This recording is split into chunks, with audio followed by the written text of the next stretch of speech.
Lili, a vos la palabra de introducción y de bienvenida. Te escuchamos. Muchísimas gracias, Michael.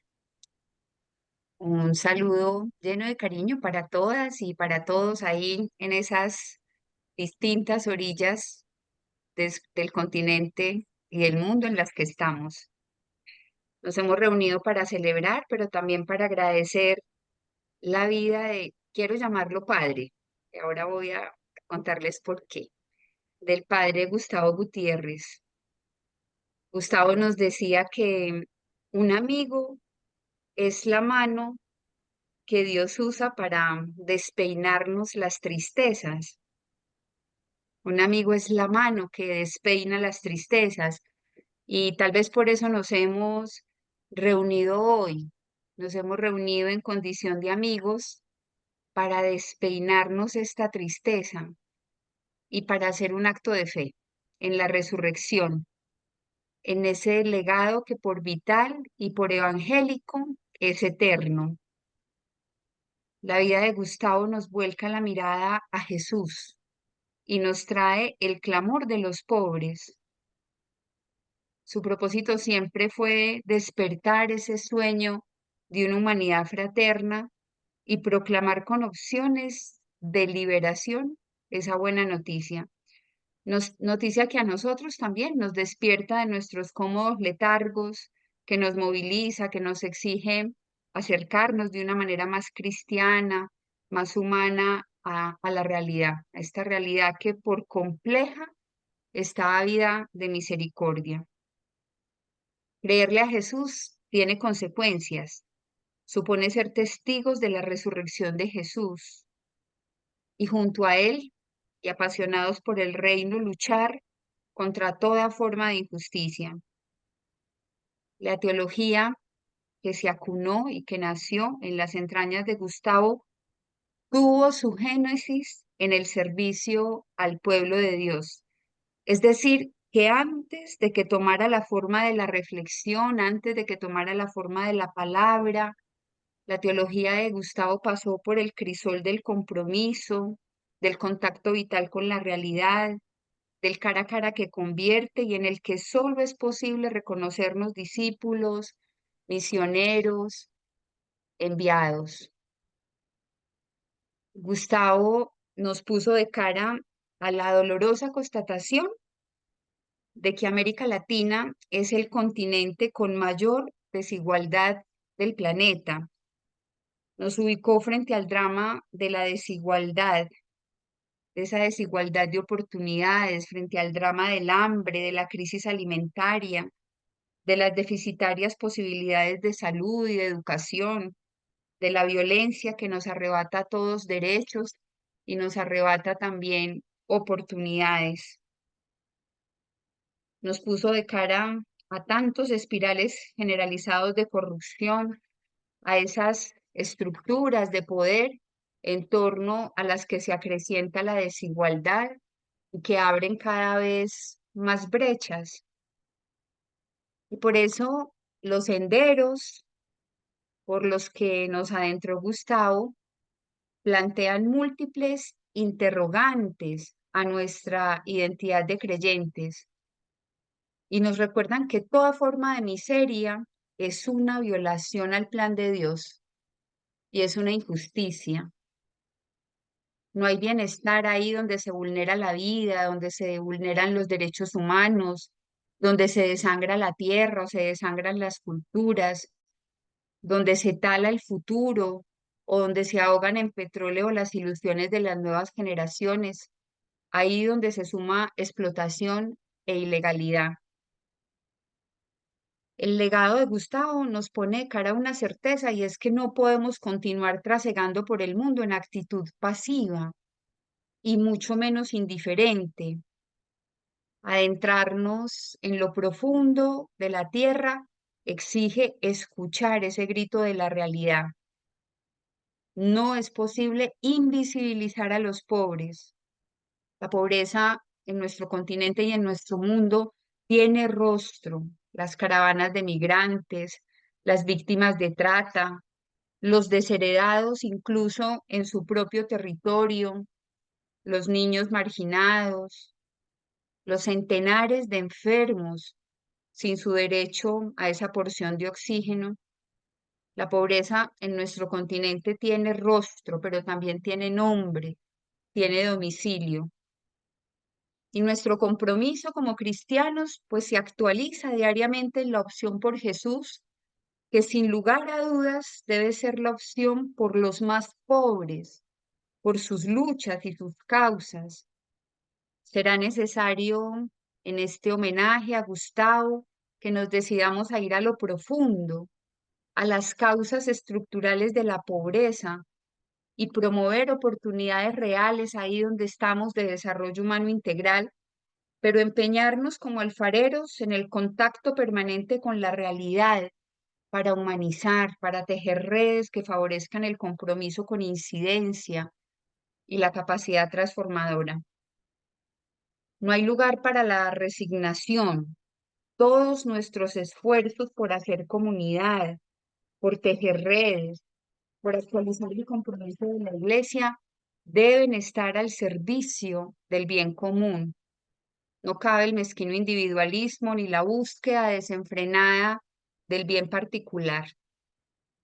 Haciendo memoria de Gustavo, reconocemos que la pasión por Jesús se traduce en pasión por el pueblo, por eso, por evangelizar. Y evangelizar hoy más que nunca será humanizar. Gustavo muchas veces nos dijo con sus palabras y con su vida que la teología es una hermenéutica de la esperanza. No declinemos en esa opción y que los hermanos, las hermanas, los teólogos, los pastoralistas, los misioneros que se nos adelantan en el abrazo eterno a la vida plena en Dios, nos contagien de su pasión por lo humano y nos sigan ubicando en esa orilla en la que la única opción posible es dar la vida. Agradezcamos hoy a Gustavo por ser padre, el padre de la teología de la liberación. Agradezcámosle por ser nuestro hermano en esta pasión por decirle al pobre que Dios lo ama. Y recordemos que nos hemos dado cita hoy aquí para en condición de amigos despeinarnos esta tristeza. Bienvenidas y bienvenidos. Muchísimas gracias, Lili, por tus palabras tan evocadoras, tan cálidas de la vida teologal de Gustavo y de la teología vivida que él produjo y nos alimentó y nos esperanzó a tantos y a tantas de nosotros. Y continuando con esta introducción a nuestro webinar, los invito a compartir un momento estético con un pequeño video que armamos para recuperar su memoria a través de algunas imágenes, de momentos de Gustavo, de vida compartida con muchos de nosotros, y que tiene una canción de fondo que a mí me contaron que era la canción preferida a nivel religioso de él, escrita por un paisano suyo, que es la canción El Profeta. Los invito entonces a contemplar y a escuchar a través de las imágenes esta memoria. Antes que te formaras dentro del vientre de tu madre, antes que tú nacieras, te conocía y te consagré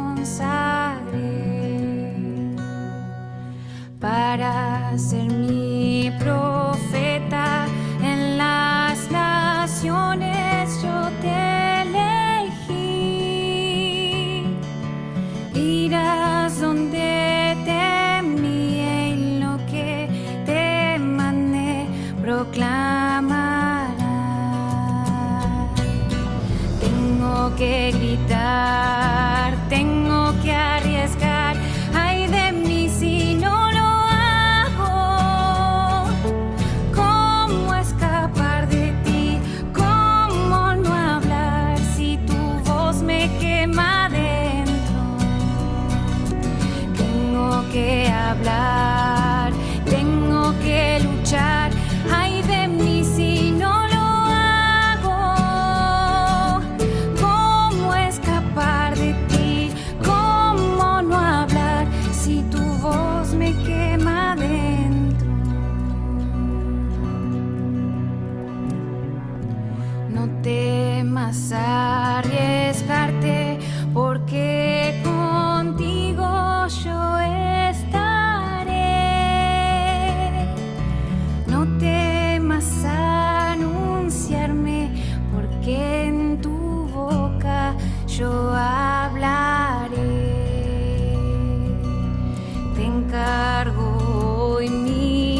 pueblo para arrancar y derribar, para edificar, destruirás y plantarás. Tengo que gritar, tengo que arriesgar. Ay de mí si no lo hago. ¿Cómo escapar de ti? ¿Cómo no hablar si tu voz me quema dentro? Tengo que hablar, tengo que luchar. Ay de mí si no lo hago. ¿Cómo escapar de ti? ¿Cómo no hablar si tu voz me quema dentro?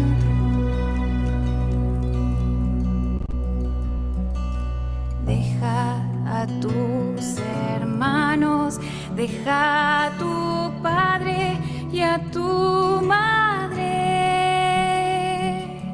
Abandona tu casa porque la tierra gritando está. Nada traigas contigo porque a tu lado yo estaré.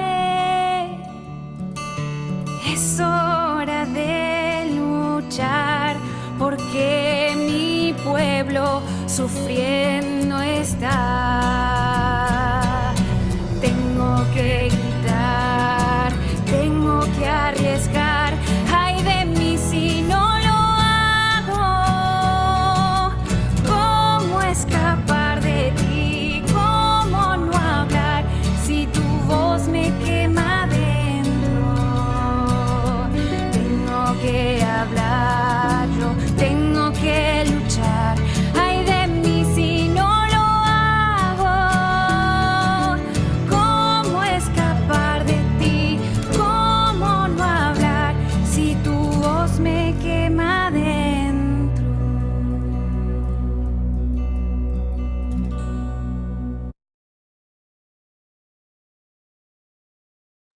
Qué bonito, habrán podido notar seguramente que en casi todas las fotos Gustavo está sonriendo, o al menos una mueca de sonrisa. Y de esas sonrisas que, como recordaba Lili, despeinan nuestras tristezas, alientan nuestras esperanzas. Y después de este momento estético gráfico a partir de algunas imágenes evocando la figura de Gustavo, quiero compartir con ustedes una evocación, pero a través de la palabra poética de otro profeta, compañero, amigo, cercano a Gustavo Gutiérrez, que fue don Pedro Casaldáliga, y escribió un par de poemas dedicados a... Sí, perdón, que me tengo que ubicar acá. Un par de poemas dedicados a Gustavo Gutiérrez, uno especialmente a su persona, lleva su nombre y que es el primero que quiero compartir con ustedes. Gustavo Gutiérrez guiña chistes y chismes escolásticos, cortando con el aire de su nariz incaica el miedo y la tristeza de todo un continente. Cojeando, bajito, va muy alto y muy lejos. La pelada testuz de un adivino, roca del Machu Picchu, morada del misterio, corona su cabeza luminosa. Perú, costa del mar menos pacífico, que debería ser vaivén, hermano, sierra del viento nuestro en flautas libres, selva a las puertas de la Amazonía, conquista de codicia y de masacre, oriente del mañana de los pobres. Ronca palabra de maestro antiguo, suelta en sabias cascadas, tiempo adentro, recogiendo las rocas de la muerte, fecundando los valles de la vida. Suma criolla de liberación. Exégeta de Marx, críticamente sabe afeitarle al viejo la dialéctica barba, respetándole el rostro de profeta del lucro y de la historia. Testigo fiel del verbo y de los hombres, lleva su corazón en punto alerta con la hora de América merindia. Agudo curtidor de odres inocentes nuevos para el antiguo vino, asesor de las células cristianas que nacen nueva la iglesia, desde la base al soplo del espíritu. Tomasito de América Latina, con el perdón de la cansada Europa, con la segura complacencia hermana de Tomás, el de Aquino. Un hermoso poema, creo, que retrata con hondura teológica, teologal, con algo de humor, con algo de la fina ironía constructiva que tenía don Pedro Casaldáliga.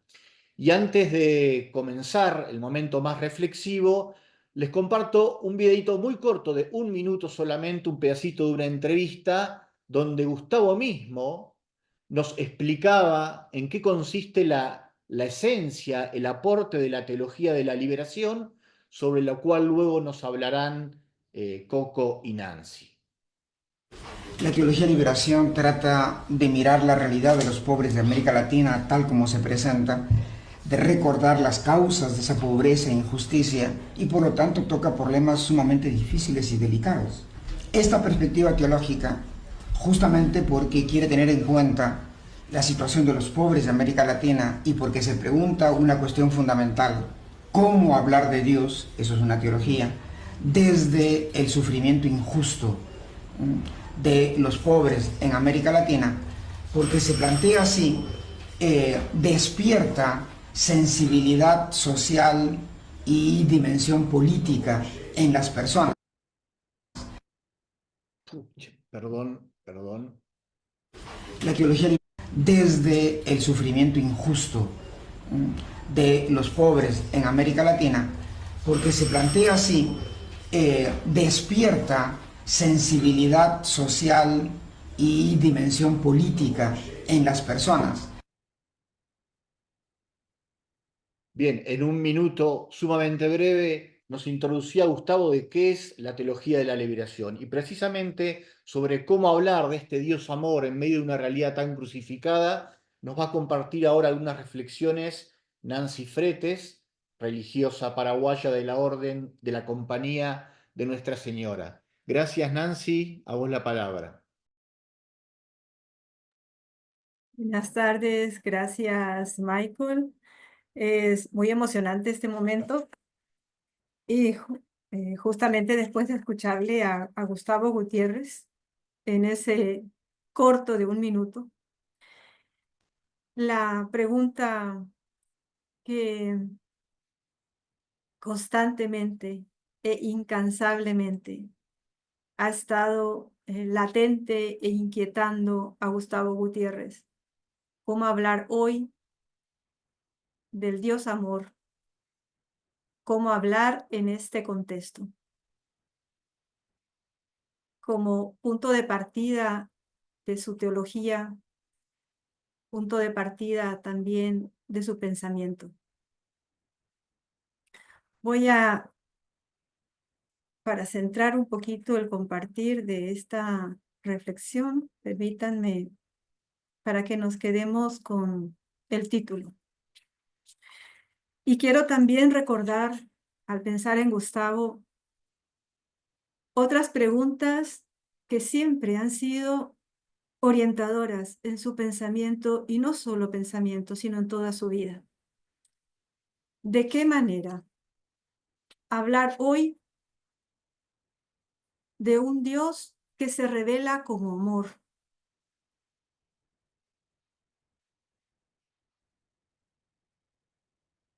En una realidad marcada por la pobreza y opresión. ¿Con qué lenguaje decir a los que no son considerados personas que son hijos e hijas de Dios? Estos cuestionamientos tan radicales a la profesión de fe movilizaron una reflexión teológica nueva en el continente. Y para Gustavo era impensable discurrir, pensar, hablar sobre el misterio de Dios amor sin considerar, como él mismo nos acaba de decir, la situación de opresión e injusticia estructural de América Latina. El sufrimiento humano, el compromiso solidario con él, que surge desde la dura realidad, y las preguntas que por ese Dios, por su presencia, fueron y son el punto de partida central de la teología de la liberación, como nos ha dicho Liliana, cuyo padre es Gustavo Gutiérrez. Ayuda mucho recordar el contexto del pensamiento, cómo surge el pensamiento teológico en América Latina. ¿Qué estaba sucediendo allá por los años 50? ¿Y en qué contexto surge este nuevo modo de hacer teología?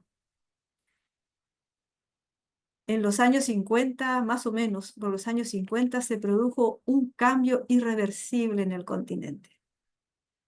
Un modelo económico que ha sido impuesto y que favorecía a un pequeño grupo mientras crecía una población sumida en la pobreza, sumida en la miseria.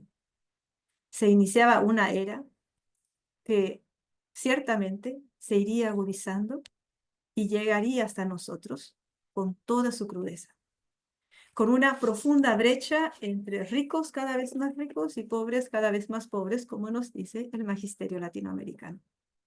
Este drama sociopolítico constituyó un duro cuestionamiento, y esto Gustavo lo constata con mucha fuerza. Por un lado, cuestiona la vivencia eclesial y su profesión de fe. ¿En qué Dios se cree? Y al mismo tiempo van surgiendo y se van fortaleciendo comunidades cristianas que se sitúan al lado de los pobres, que luchan por los derechos de los pobres, que luchan por la justicia. Porque si hay una certeza es esta, que no es posible hablar de Dios al margen del grito de los pobres. Y esto es constante en Gustavo. En este escenario de profunda transformación social, es como se acoge con tanta esperanza toda la novedad del Vaticano II. Algunos teólogos y obispos, motivados por esta que podemos llamar primavera eclesial, se interrogaron por la incidencia en América Latina de esta nueva conciencia eclesial emanada del Vaticano. Y en concreto, la inquietud grande era cómo traducirlo a los pobres, cómo traducirlo a la iglesia naciente en América Latina, cómo anunciarlo en medio de la situación que los oprimía. Estas intuiciones y énfasis del Concilio Vaticano II propiciaron una transformación en la reflexión teológico-pastoral del continente latinoamericano. Fueron especialmente inspiradores los documentos en los cuales se expresa la relación iglesia-mundo, iglesia-historia, iglesia-situación humana. Por poner un ejemplo, en la Gaudium et Spes número 11 nos indica el lugar de la pregunta por el querer de Dios hoy. Y es totalmente actual. El texto dice, el pueblo de Dios, movido por la fe, que le impulsa a creer que quien lo conduce es el Espíritu del Señor, que llena el universo, procura discernir en los acontecimientos, exigencias y deseos de los cuales participa juntamente con sus contemporáneos los signos verdaderos de la presencia o de los planes de Dios. Esta constitución pastoral nos da la pauta, lo que podemos llamar del locus del discernimiento, o sea, del lugar del discernimiento. Y ese lugar teologal en América Latina es un contexto marcado por la injusticia estructural. Ese es el drama que interpela a Gustavo Gutiérrez y será un constante reto para su caminar como creyente y como pensador. Él fue uno de los teólogos radicalmente cuestionado por la realidad. Con él se da una inversión en el modo de hacer teología, tal como lo acabamos de afirmar y que él mismo nos acaba de decir. El punto de partida para la reflexión marca un nuevo método, o sea, pensar el misterio de Dios amor desde el reverso de la historia. Esta frase es una frase acuñada por Gustavo al referirse a las áreas humanas donde la vida desafía a la fe y exige dar razón de la fe y la esperanza. Desde los pobres y su praxis de fe comprometida se elaboraron y se organizaron los grandes temas teológicos. Dada la opción metodológica y teológica, la hermenéutica de la teología de la liberación enfatiza unos conceptos claves, sin que por ello nunca signifique una exclusividad absoluta. Con Gustavo Gutiérrez, la irrupción de los pobres como punto de partida. Los pobres y oprimidos entran y forman parte entran al interior, al proceso de reflexión teológica, al quehacer teológico y adquieren lo que podemos llamar un estatus epistemológico de la fe en América Latina. En consecuencia, el axioma amor a Dios y amor al prójimo se torna un eje articulador tanto de la profesión de fe como de la praxis, de la vida cristiana. Entonces, reflexión teológica y praxis de fe extremadamente vinculados, innegociablemente unidos en un círculo hermenéutico. Es el punto de partida para toda reflexión. Entonces, si hablamos del método, se piensa la liberación desde la experiencia del Dios amor profundamente comprometido con sus criaturas. El Dios que ve, que oye, que siente la aflicción del pueblo, que escucha el clamor y que baja a liberarlo, como nos dice Éxodo 3. Entonces, este modo de hacer teología está estrechamente vinculado en la experiencia de Gustavo a la vida de las comunidades, a su vivencia de fe, a su compromiso solidario. Según Gustavo, el quehacer teológico tiene dos momentos. Los dos momentos están estrechamente vinculados. Para él es claro, antes de hablar de Dios, amor, primero hay que hacer silencio, hay que contemplarlo, hay que oír su palabra, dejarse afectar por la palabra y por el dolor y las esperanzas de los pobres, a fin de penetrar allí en esa realidad con los ojos de la fe y luego iluminarla con la palabra.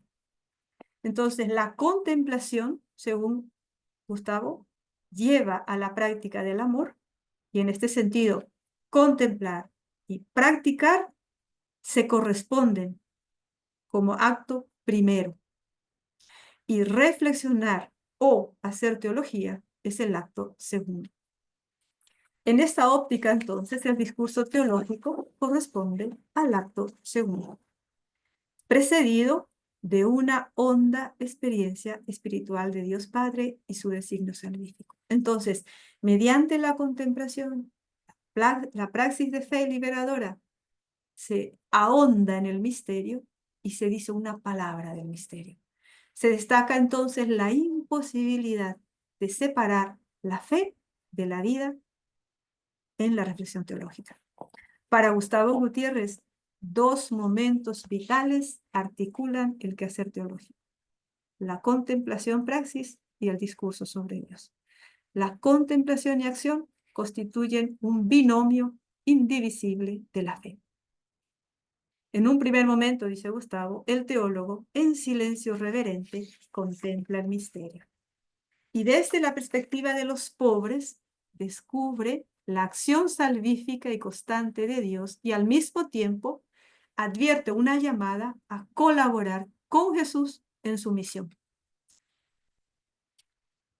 Siempre lo subliña y lo subliñaba con mucha fuerza, que una auténtica contemplación conduce a la comunión con Jesús y con los otros en la vivencia de la fraternidad.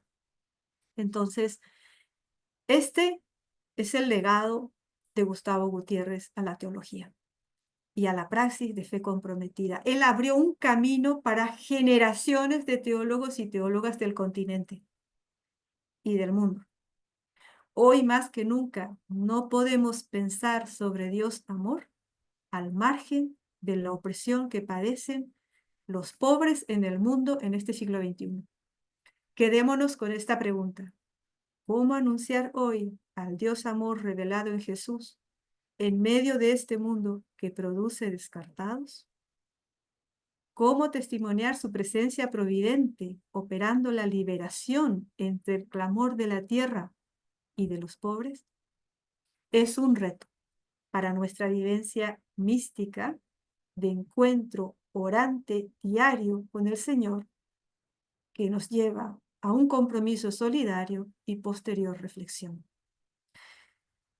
Demos gracias al Señor porque nos visitó un gran profeta, nos deja su legado y nos compromete para seguir desde ese locus, desde ese lugar teologal, descubriendo a Dios, conversando con Él y hablando delante de Él y sobre Él. Muchas gracias. Muchas gracias, Nancy, por tus hermosas palabras, por tu síntesis tan precisa de este gran aporte a la teología que hizo Gustavo Gutiérrez, subrayando esto, la importancia que a veces olvidamos, ¿no?, de la circularidad de la hermenéutica entre la fe contemplada, rezada, la fe practicada y la fe pensada, que es el logos teológico, todo siempre desde, en y para el reverso de la historia. Muchas gracias, Nancy. Y ahora lo voy a invitar a escuchar un momento muy emotivo también, que ha sido el compartir en la misa de exequias de Gustavo Gutiérrez, de una laica, amiga y discípula suya, Yolanda Díaz, que es la actual asesora de la UNEC. La UNEC es la Unión Nacional de Estudiantes Católicos en Perú, que es un movimiento que desde los años 60 Gustavo Gutiérrez apoyó mucho, desde lo afectivo, desde lo efectivo, desde lo formativo, con charlas en torno a una teología del apostolado laico basado en los grandes maestros, como eran en su momento Yves Congar, Karl Rahner y otros. Los invito entonces a escuchar este emotivo testimonio de la poscomunión de la misa de exequias de Gustavo.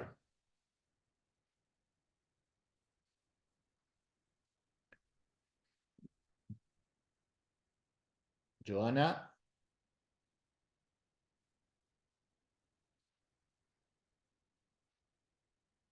Enseguida lo voy a pasar. Bueno. Ay, socorro. Un momentito.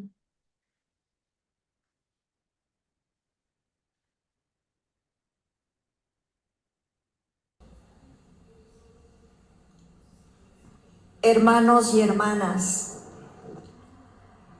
estoy aquí, venida desde Chiclayo, con amigos, amigas que también están aquí, y quisiera tener una palabra hoy desde las regiones, tal vez desde las provincias, hasta donde Gustavo ha llegado a través de su palabra. Quiero decir de Gustavo, llamarlo esta mañana como un hombre de esperanza, el hombre de la esperanza activa. Así nos formó para que viviéramos como hombres y mujeres de esperanza, construyendo la esperanza en los lugares donde estábamos, atentos a los signos, atentos y atentas a las oportunidades que hubieran para que los signos de la presencia de Dios se hicieran presente a través de nuestro compromiso, a través de nuestras respuestas, a través de nuestras inserciones. Yo lo conocí hace 45 años en la UNEC. Y la verdad, como lo dijeron hoy día en las reflexiones, su palabra, su testimonio, su sabiduría, su amistad, su vida entregada, su manera de vivir con pasión en cada momento, nos marcó la vida, a mí y a muchos, para siempre. Nos marcó en una manera de vivir. Nos enseñó él como buen discípulo, que supo tener lengua de discípulo, que supo anunciar las buenas noticias para su pueblo, a tiempo y a destiempo, en las buenas y en las malas, siempre anunciando él la verdad, la vida, y haciéndonos mirar todas las oportunidades que fueran posibles en favor de los pobres. Como él decía siempre, los 3 puntitos, ¿no es cierto?, en cada encuentro, nos enseñó a mirar la realidad, a mirarla con ojos de fe, y a que a pesar de la dificultad y a pesar de la oscuridad, ser capaces como hoy, como lo que estamos viviendo hoy, un tiempo de oscuridad. Yo sintiera que Gustavo nos diría que a pesar de todo ello seamos capaces de mirar aquello que puede ser una oportunidad y que sepamos unirnos y hacer fuerza para poder anunciar la vida y la justicia. Fui también interpelada con su manera de vivir, el espíritu, un espíritu siempre de asumir la vida, los retos y las tensiones por su propio testimonio, siempre avanzando. Su manera de avanzar era siempre crecer, formar comunidades, estar en el compromiso. Una manera de responder no era la queja, no era solo la queja, sino ser capaces de construir y de mirar más allá y de mirar lejos. Y por otro lado, también como anunciador de esperanza, nos enseñó que tenemos que saber es tener los pies bien puestos en la tierra. Y como laicos, como mujeres y varones, un pie en la iglesia, escuchando a Dios, que nos llama desde su pueblo, que nos llama y nos invita a vivir, y con un pie en la realidad en medio de nuestro pueblo. Y la comunidad como el espacio para procesar esa experiencia del Dios que nos habla en la historia y que nos habla desde su pueblo, y que allí sepamos animar la esperanza. Por eso hoy día quiero dar gracias a Dios por el regalo de su vida. Quiero decirte, Gustavo, lo importante que ha sido para nosotros en todos los lugares, y especialmente los que estamos en las diversas regiones desde donde tú has animado de muchas formas. Decirte hoy día gracias, y que recibimos, como hoy día tan fuerte se ha escuchado, tu legado. Que sigamos viviendo esta experiencia nuestra de seguir buscando la liberación para nuestro pueblo, la liberación nuestra, la liberación de todos, sirviendo al Señor, escuchando su palabra, anunciando el Evangelio hoy en esta realidad. Gracias, Gustavo.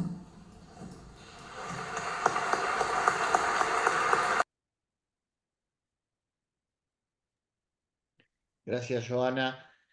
Interesante rescato de este testimonio tan experiencial, tan cercano, tan vivencial. Esta definición que daba Yolanda Díaz al inicio de Gustavo, ¿no? Como un hombre de esperanza activa, un hombre de esperanza activa que, como decía más adelante, vivió con un pie en la iglesia y con un pie en la realidad del pueblo. Un pie en la iglesia y un pie en la realidad del pueblo. Precisamente algo de esto nos va a compartir ahora nuestro hermano Jorge Costadoat, chileno jesuita, hablando, si en un primer momento Nancy hizo referencia a lo teológico, ahora Coco nos hará referencia a lo eclesiológico desde la teología de Gustavo Gutiérrez. Gracias, Coco, a vos la palabra. Muchas gracias por la invitación. Comienzo con un par de noticias que recibí hoy día, que es importante considerar. Por una parte, me acaban de avisar que se quemaron las viviendas de 40 familias en una ocupación de terreno cerca acá en Santiago. Muchos de esos muchachos yo los vi crecer, nacer. No sé cómo están pidiendo ayuda. Pero es una realidad que nosotros sabemos tan común en nuestro continente. Al mismo tiempo recibí esta noticia, se la comparto, dice América Económica, dice, la tasa de pobreza en Latinoamérica alcanza su mínimo histórico en 2023, según la CEPAL. Interesante que nunca antes habían registrado eh, una tasa tan baja de pobreza, lo cual es un motivo de alegría para nosotros. Es poquito, pero es importante para toda nuestra gente. Bueno, esa es una palabra introductoria. A ver, quisiera eh, mencionar otro asunto que en Gustavo Gutiérrez es fundamental. Él es un hombre de iglesia, hemos estado compartiendo aquí, es algo que sale con mucha fuerza, ¿ah? Como eh, él es factor de unidad de la iglesia latinoamericana. Aquí estamos de todos los países y todos los países estamos llorando a alguien que para nosotros es tan cercano, familiar en la fe, ¿no? Entonces la pregunta por la contribución de Gustavo a nuestra iglesia hoy día, yo quisiera tocar brevemente un tema que normalmente no se destaca, pero si uno mira la historia de la iglesia en el continente, tiene que llamar mucho la atención. Y es que el mismo Gustavo Gutiérrez celebraba en su tiempo, en su época, que esta iglesia nuestra, la latinoamericana, en el postconcilio, despierta como una iglesia teóloga. Piensen ustedes lo que ha significado antes del concilio la teología que teníamos. Normalmente era la teología que se enseñaba en los seminarios, era la teología destinada a la preparación de sacerdotes. Pero con el concilio, con lo que ocurrió ahí, con lo que se estaba gestando ahí en el CELAM, etcétera, hay una toma de conciencia, y esto lo tiene Gustavo escrito, del surgimiento de una América Latina en adultez. Nosotros siempre hemos sido dependientes de Europa, de los países ricos, desde un punto de vista económico, nuestra dependencia intelectual sigue tal cual. Bueno, y también hemos sido dependientes desde un punto de vista teológico, pero en el postconcilio latinoamericano y con los teólogos de esta generación, encabezados por Gutiérrez, lo que tenemos es un despertar teológico de la Iglesia. Nosotros aparecemos como sujetos adultos capaces de pensar nuestra vida, en nuestro contexto, a la luz de nuestra fe. Eso es algo inédito. Hubo casos en los cuales se dieron teólogos, Casas y otros más, que hicieron teología también en circunstancias históricas de grandes injusticias. No es novedad, no es raro que Gustavo Gutiérrez, dominico, haya estudiado tanto a las casas. No es coincidencia, hay un propósito determinado, porque él consideraba que ahí había un gran teólogo. Pero lo que pasa en el postconcilio en el mundo, pero particularmente en América Latina, es que hay una explosión teológica en la iglesia. Entonces, y que hay que ver cómo alcanzar una mayoría de edad. Hasta entonces, otros teólogos de la época hablaban de nosotros como de niños, de niños pequeños, que entonces están dependiendo de lo que otros les enseñen acerca de su fe, de las tomas de decisión, etc. Fíjense lo que ha significado la misma Clara. en América Latina. La CLAR es una institución adulta, es capaz de pensarse a sí misma, no está esperando que le vengan a dar las respuestas a sus cosas. Eso no significa para nada un corte, ni con el magisterio, ni con las autoridades, ni con Roma, nada. Significan tensiones, que son las tensiones propias del paso de la niñez o de la adolescencia a la adultez. En eso estamos. La contribución en 65 años de la CLAR hay que verla en este registro. Fíjense las publicaciones que hay. Estos mismos años tenemos conciencia de que los obispos realizaron una tarea teológica en Medellín. ¿Para qué decir? Medellín entonces es la instancia en la cual nosotros como Iglesia Latinoamericana recibimos, hacemos propio concilio en razón de nuestro propio continente.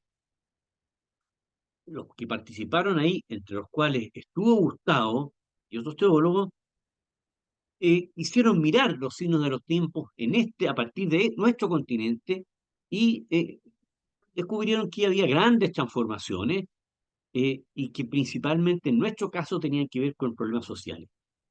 Bueno, entonces fíjense que hay un quehacer teológico en nuestra iglesia y que es contemporáneo al surgimiento de esta teología, la teología de la liberación, que en un primer tiempo fue una teología especialmente realizada por varones, pero a poco andar surgió una teología de la liberación feminista y hoy por hoy es notable. Si uno toma la bibliografía de las autoras, es una enorme contribución y todavía está por verse qué va a pasar en la iglesia cuando se tome en serio la contribución teológica de las mujeres. Mujeres pensando su propia experiencia de Dios. Si la teología ulteriormente consiste en un pensar la experiencia de Dios, ¿qué va a pasar cuando la iglesia se nutra de la teología de las mujeres? Bueno, es todo un proceso. En los distintos países surgieron revistas, cursos para laicos. Las religiosas pudieron estudiar. Hasta el día de hoy a veces las religiosas están peleando con las superiores para que entiendan que es fundamental que se formen, que tengan una formación teológica. Eso va ganando terreno. Hoy por hoy las mujeres, las religiosas, están enseñando en las facultades de teología, están dirigiendo, están siendo decanas. Esto es completamente nuevo en nuestra iglesia. Y esto lo abrió el concilio y lo abrieron personas como Gustavo Gutiérrez y otros teólogos y teólogas también con el correr del tiempo, de que nos abrieron un espacio a todos los demás y sufrieron las consecuencias muchas veces. ¿Dónde estamos hoy? Estamos en una iglesia latinoamericana que ha querido participar en el sínodo y lo ha hecho de un modo muy protagónico con nuestra gente, nuestra, la que más cercana nuestra, con la gente de la CLAR, con la Lili, con la Daniela, con el Rafa Luciani, y estamos en esto. Es interesante el fenómeno del sínodo porque es una especie como que tengo esta imagen, es como un dique que se rompe, y el dique es una instancia presbiteral, sacerdotal, que siempre ha tenido el rol de enseñar y de tomar las decisiones en la iglesia, pero con este sínodo se ha roto de alguna manera ese dique y han entrado otras personas a una conversación espiritual, teológica, eclesial, formidable, de lo cual se sigue que nosotros queremos que el día de mañana lo que la iglesia enseñe provenga de un aprendizaje compartido, no solamente de una casta elegida, y que las decisiones que se tomen empiecen a considerar que todos queremos ser protagonistas en esta iglesia. Bueno, Gustavo Gutiérrez es un inspirador magnífico de lo que significa querer ser una iglesia adulta, y ese, a mi juicio, es el gran desafío que tenemos hoy día en América Latina. Quedo ahí, no me alargo más. Muchas gracias, Coco, por esta bajada a la realidad, por estas consecuencias de la teología a la eclesiología, a la manera de vivir y de sentir y de protagonizar la iglesia, a estas puertas y ventanas que fueron abriendo para la iglesia latinoamericana Gustavo Gutiérrez y otros, algunas de las cuales, como decís vos, todavía quedan por recorrer o por ser traspasadas.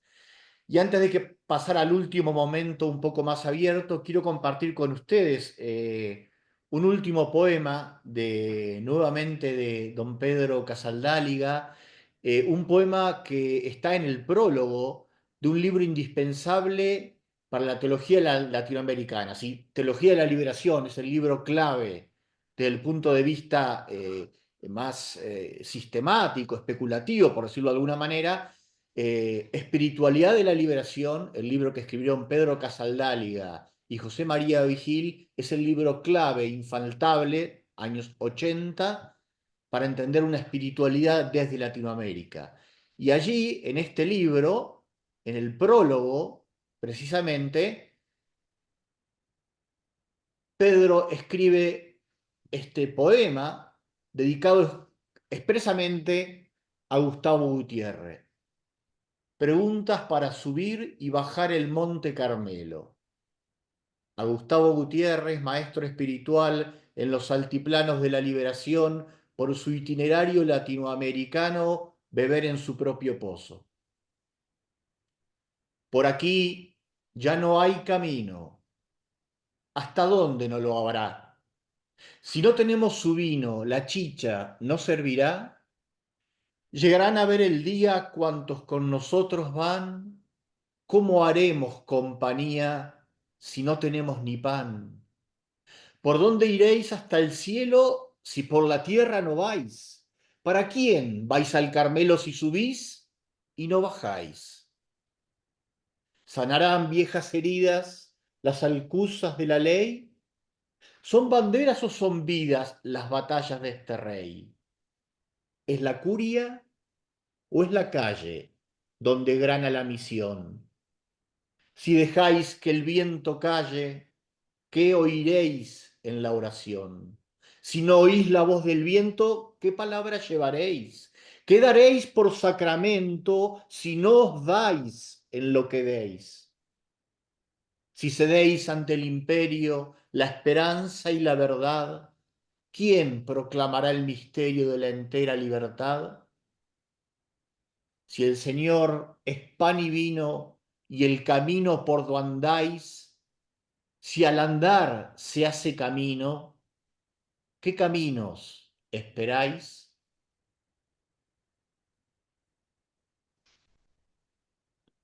Creo que es un poema que recoge muy bien algo de lo que compartieron a nivel reflexivo tanto Nancy como Coco, de este modo de hacer teología. Hay que subir al Monte Carmelo, el momento contemplativo, pero solo para bajar, para practicar. ¿Por dónde iréis hasta el cielo si por la tierra no vais? Hay una única historia que es historia de salvación, han repetido todos los teólogos de la liberación. Y nos pregunta retóricamente en el medio del poema con una cuestión absolutamente actual en el contexto sinodal, ¿es la curia o es la calle donde gana la misión? Preguntas que quedan flotando. Bien, y ahora pasamos de Pedro a Pepe, nuestro hermano José Luis Loyola, abogado, misionero del Espíritu Santo, mexicano, que nos va a introducir a este último momento de nuestro webinar. A vos, Pepe, la palabra. Gracias. Pues después de este rico escuchar, contemplar, recordar, de hacer memoria de nuestro hermano y padre Gustavo Gutiérrez, les queríamos invitar a que nos diéramos primero un minuto de silencio, de escuchar, de resonar, de dejar que nos impacte nuevamente esta palabra y esta memoria viva en nosotros, en nuestro pueblo, y que podamos escuchar ahí qué resuena, qué devuelve al corazón, y que después con libertad pudiéramos, levantando la mano un poco para poder hacer resonancias en tono de gratitud, en tono de celebrar la vida, la Pascua, la vida de nuestro hermano. Les invitamos a que primero nos demos un momentito de silencio para dejar resonar esta palabra y esta memoria que nuevamente hemos escuchado de nuestro hermano.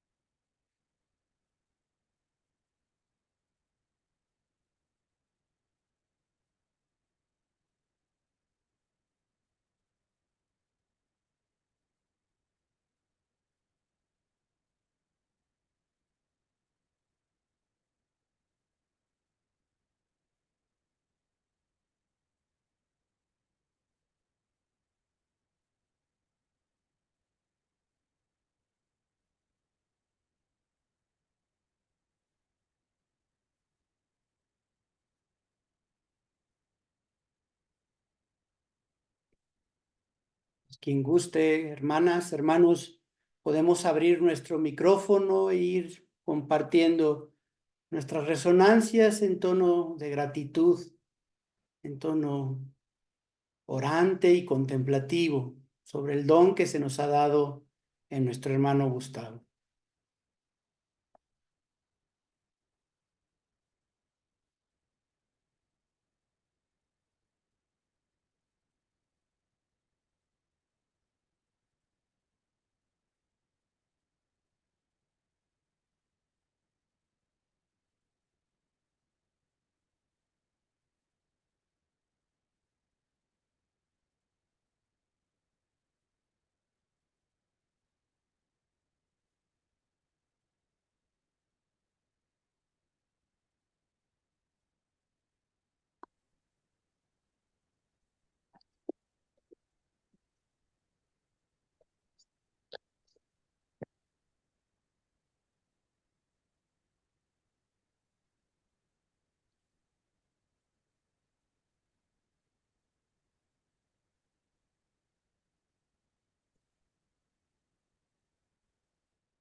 Yo quiero dar las gracias por este don que nos es Gustavo Gutiérrez para integrar la fe con la realidad, para comprometernos realmente con el hermano,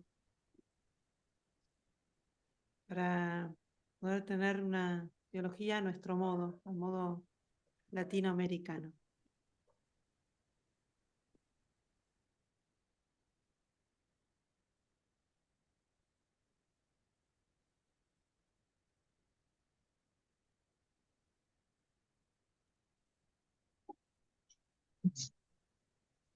Yo quisiera Quiero dar gracias a Dios. agradecer de todo corazón. Puedo esperar. Si gustas, Carmen. Bien, quisiera agradecer por el testimonio y la entrega de todos y todas las que integran las congregaciones religiosas de América Latina. Su testimonio, su entrega hasta la muerte, ha sido una de las fuentes de las que Gustavo bebió y pudo reflexionar y trabajar lo que significaba dar cuenta de ese mensaje de esperanza. Gracias a través de ustedes, a todas y todos los que integran la clase.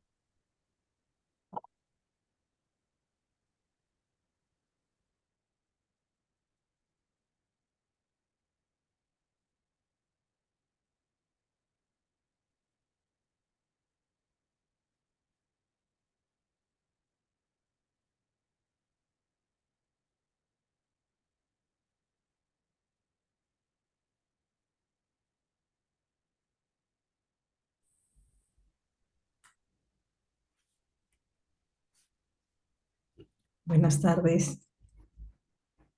Doy gracias a la CLAR por este momento tan especial que nos ayuda a rememorar, a agradecer y a valorar una vez más el testimonio de Gustavo. Personalmente, su pensamiento, esta forma de hacer teología, me ayudó a dar sentido desde joven a mi consagración como religiosa carmelita misionera. ¿Dónde dormirán los pobres? ¿Cómo hablar de Dios desde el sufrimiento del inocente? Tantos testimonios de vida, tantas palabras, tantas ideas hechas vida, ¿no? En su testimonio y en la de tantas personas que como yo hemos bebido de esta fuente. Siempre me ha conducido el que se ama al pobre, se sirve al pobre, no porque es bueno, sino porque es pobre, dada la injusticia estructural de nuestro continente. Y así, tantas cosas que hoy vienen a mi mente y que siguen iluminando mi vida y la vida de mis hermanas.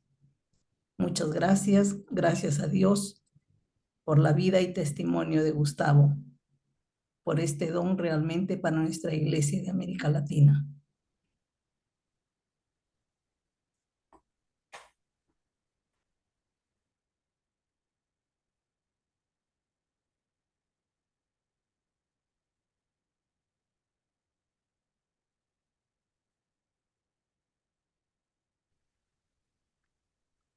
Yo quiero dar gracias a Dios por los nuevos caminos que Gustavo Gutiérrez ha abierto a la teología, sobre todo por nos haber ayudado efectivamente a mirar esta realidad latinoamericana tan compleja, tan difícil, perpasada por tanta pobreza, por tantas violaciones, y mirarlos con los ojos de la fe, pero con una perspectiva de transformación, de cambio radical. Esto efectivamente siempre ha marcado en mi vida y por esto doy gracias a Dios.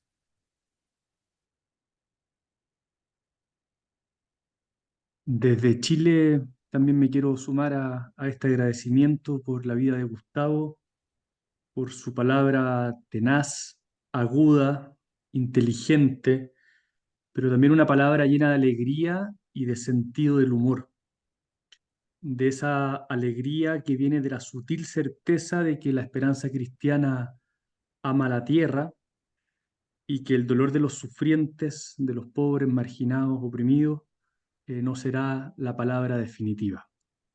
Gracias, Gustavo de los pobres y Gustavo de la liberación.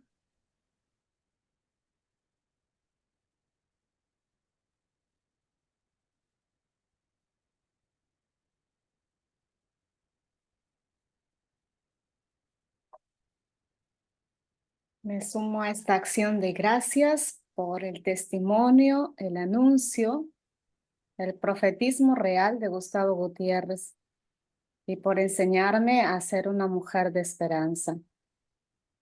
Agradezco a Gustavo Gutiérrez por la inmensa alegría que ha transmitido a lo largo de sus años de vida, de su historia. A pesar de las dificultades, nos ha enseñado a ser hombres y mujeres de iglesia que aman a Dios con profunda realidad, con una profunda entrega, no solo de palabra, sino de obra. Gracias, Gustavo Gutiérrez, por ser un hombre de esperanza.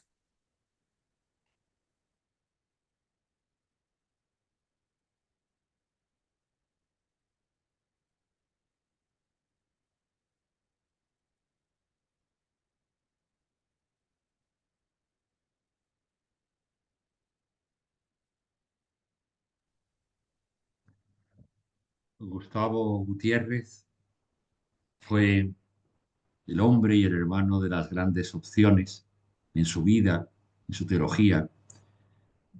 Y una de las cosas más sorpresivas de su vida fue que ya de mayor quiso ser religioso. Por lo tanto, nosotros en la vida religiosa es como una interpelación. ¿Qué sintonías encontró con nuestro modo de ser iglesia en la vida religiosa que le motivó a dedicar su vida? ¿Qué sintonías, qué maestro encontró en la orden dominicana? Es para agradecérselo a él estamos muy agradecidos los dominicos. Y también una enorme responsabilidad para nosotros religiosos y dominicos. ¿Hasta qué punto Gustavo Gutiérrez no es simplemente un maestro del pasado reciente, sino un maestro del futuro? Por eso, gracias, Fray Gustavo, hermano. Nosotras y nosotros, como Conferencia de Religiosas y Religiosos del Perú, tendríamos o tenemos una letanía de inmensas gratitudes a la vida y el legado de Gustavo Gutiérrez. Qué congregaciones, qué personas consagradas, qué laicos comprometidos no hemos bebido de su legado. Yo creo que son una inmensidad de rostros, de personas. Y como decía Pedro Casaldáliga, que cuando lleguemos a la tarde de nuestra vida, encontraremos rostros. Y yo creo que Gustavo Gutiérrez está viendo en ese abrazo con el Padre miles de rostros que hemos estado cercanos a Él y hemos vivido y bebido de ese pozo abundante de su sabiduría, de su experiencia mística, de su compromiso profético. Pues yo doy gracias al Señor porque como discípulas y discípulos de Jesús aquí en el Perú, pues hemos tenido esa gracia de vivir cercanos a este hombre de gran entrega, de tanta vida, de tanta sabiduría, teología y compromiso. Gracias, Gustavo.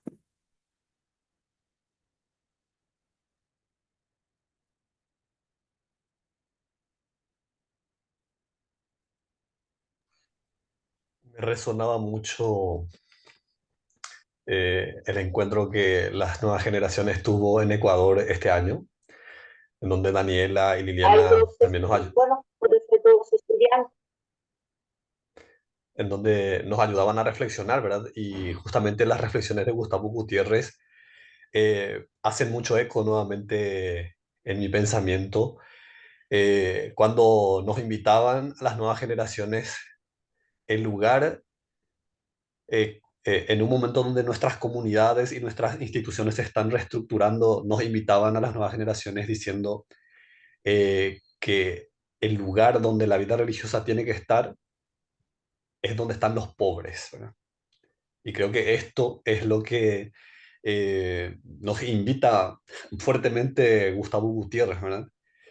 E inclusive el desafío de seguir reflexionando como una iglesia adulta, como nos ayudaba en su reflexión Jorge.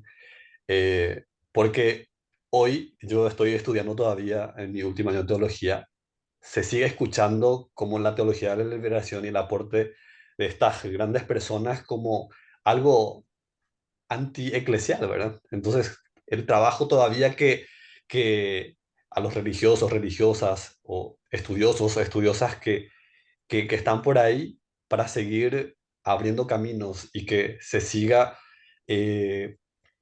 fortaleciendo y tirando en tierra toda esta palabra fértil y que haga nacer y que siga haciendo nacer una iglesia comprometida con los más pobres. Gracias, Gustavo.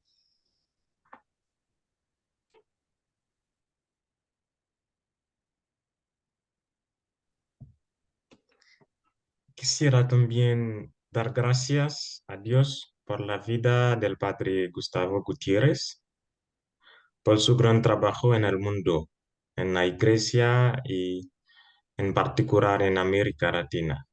Su opción preferencial por los pobres ha sido un testimonio vivo de fe y de compromiso con el Evangelio, inspirando a muchos a seguir su ejemplo de solidaridad y amor hacia los más necesitados. Gracias, Padre Gustavo.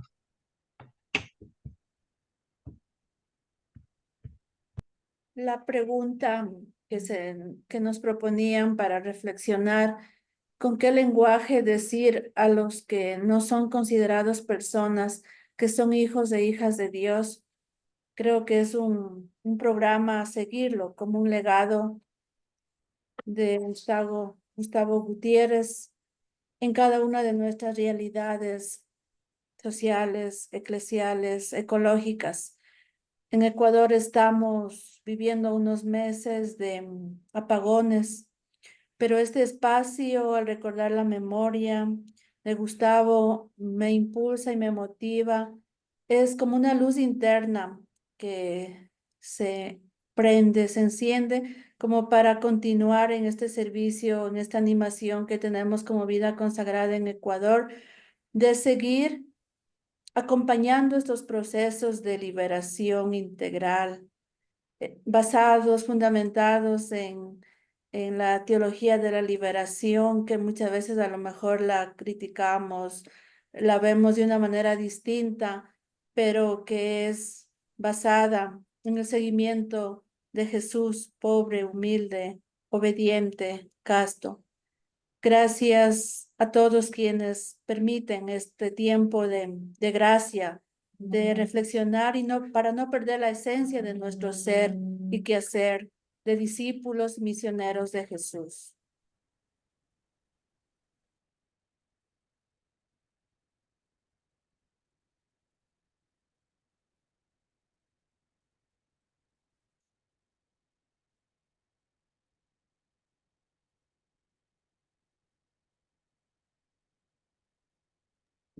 Y una dimensión que quiero recuperar de Gustavo y agradecerle a Gustavo es que en horas duras, en horas difíciles, él nos enseñó que la cruz de la incomprensión, de la persecución, se lleva también con una esperanza activa y constructiva, que en tiempos difíciles, en tiempos de oscuridad, en la noche en la que todos los gatos son pardos, podemos hacer y debemos hacer florecer la Pascua y debemos hacer florecer la primavera. Gracias, Gustavo, porque también en esos momentos nos ayudaste a mantener la esperanza.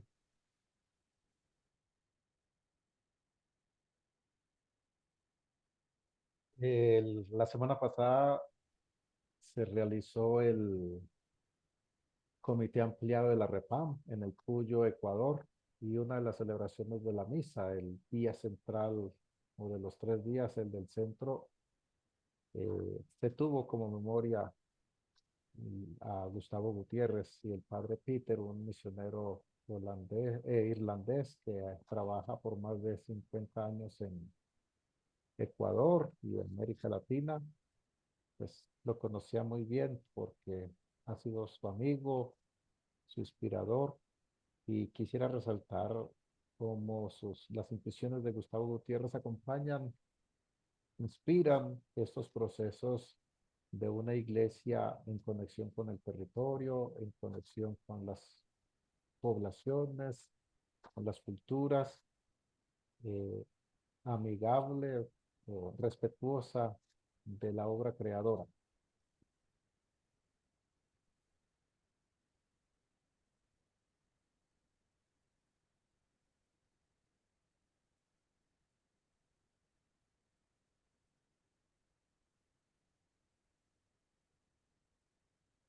Pues seguramente con el corazón pues lleno de gratitud por este momento de encuentro. Pues hoy lo que hemos celebrado es la vida que tiene Pascua, que sigue estando presente. Hemos celebrado y agradecido pues la vida de nuestro hermano Gustavo, de nuestro padre en la teología de la liberación y de tantos procesos que ha generado. Y de alguna manera lo que celebramos es la Pascua del resucitado, que también se da en él. Pues su legado es un legado que lo que descubrimos es que no es un pasado, sino un presente, que nos abre, como lo hemos estado diciendo, a la esperanza, a seguir haciendo de él pues un camino fecundo por el don del Espíritu. Un legado que se sustenta en lo esencial y eso sigue estando presente. Dios, los pobres. ¿Cómo hablar del Dios amor en medio de esta realidad? Pues así, con este sentimiento de gratitud por tener este momento orante, de escucha, de gozo, de poemas, de canciones, de testimonios, pues lo que queremos pedirle al Señor es que siga siendo el Dios de la vida en nuestro caminar. Que Gustavo también, desde la presencia del Espíritu, siga impulsando pues el corazón de nuestro continente, el corazón de nuestro pueblo, el corazón de la vida religiosa, el corazón teológico, pues para seguir mirando y contemplando las realidades con ojos de fe, para que nos dé una manera de vivir, para que podamos seguir siendo anuncio desde los pies en la tierra y los pies en el reino. Pues agradecidos por todo ello, pues gracias por este encuentro de webinar que en este tono de los 65 años de nuestra CLAR, de esta casa común, pues hoy es también un legado de nuestro teólogo, hermano, amigo, y como decía Lili, pues donde podemos despeinarnos con esperanza y con alegría. Pues muchísimas gracias por toda esta preparación y por compartir este momento tan entrañable en torno a la Pascua de nuestro hermano y pastor. Muchas gracias, Pepe. No sé si para cerrar de la presidencia o la secretaría, Lili o Dani, quieren decir alguna otra palabra. La invitación al nuevo webinar. Voy a dar la palabra a Dani para que ella nos invite al webinar de mañana. Dani. Bueno, Chao. sí, muy buenas tardes a todos. El jueves 14 a las 4:30 p.m. vamos a tener un webinar en el que compartiremos 4 de los hermanos que estuvimos presentes en el sínodo, bueno, lo que el corazón ha guardado como memoria y en proyección esperanzada de camino continental, pensándonos como vida religiosa sinodal. Entonces están todos invitados, el título es Inclaudicables en la Esperanza, y bueno, queremos caminar sinodalmente, sinodalizar todos nuestros procesos y vincularnos cada vez más para poder fortalecer todo lo que va emergiendo en el continente, como la memoria de nuestro querido hermano Gustavo y tantas otras que tejen vida a lo largo y a lo ancho de América Latina y del Caribe. Así que todos invitados, jueves 14, 4:30 p.m. Gracias, Liliana. Y bueno, gracias a todos los que se hicieron presentes en este espacio. Nos ha movilizado mucho el corazón, hemos orado juntos. Bueno, y eso es lindo hermanarnos así, haciendo memoria unos de otros. Gracias. Liliana, no sé si quieres algo más. No más. Un abrazo a todos. A Muchas despedirnos con la gracias. tristeza. Hasta Gracias. luego. Muchas Gracias.